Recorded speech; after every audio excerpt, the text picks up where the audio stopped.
Tá totalmente no limite, Cordeiro Selvagem. Vai ele remando. É isso aí, Cordeiro. Tá no limite.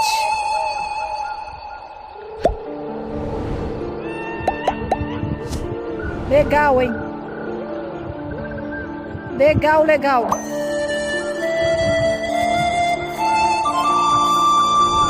Vai que vai. Agora ele tá no caiaque. Olha só o caiaque lindo. Olha lá. Cordeiro, olha pra cá. Ele tá ali, ó. Eita, meu Deus do céu. Mexe isso. Eita, no limite.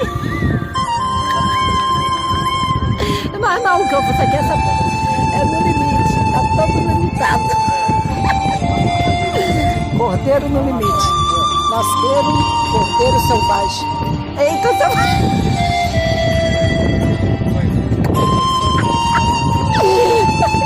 Aqui, antes da gravação, você sabe que tem as falhas da gravação, mas a gravação vai sair, entendeu? Todo canto tem gravação na zoação. Senão não vai contrair e não vai ficar... Ó, o Oceano tá indo lá para poder fazer a gravação no limite do Cordeiro. Tá indo.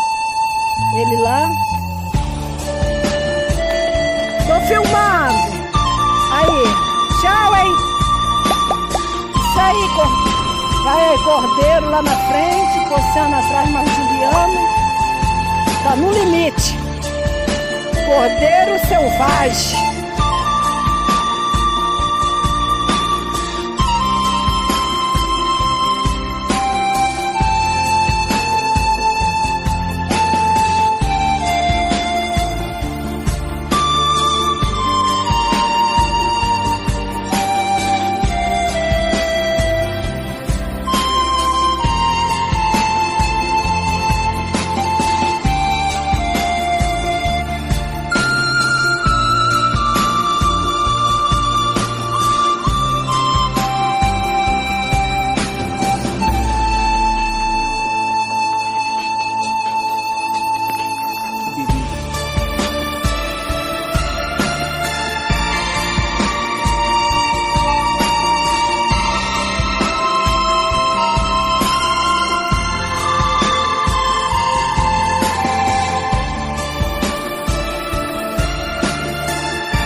Então os pássaros estão se alimentando o máximo possível e seus filhotes para poder daqui a pouco se recolher.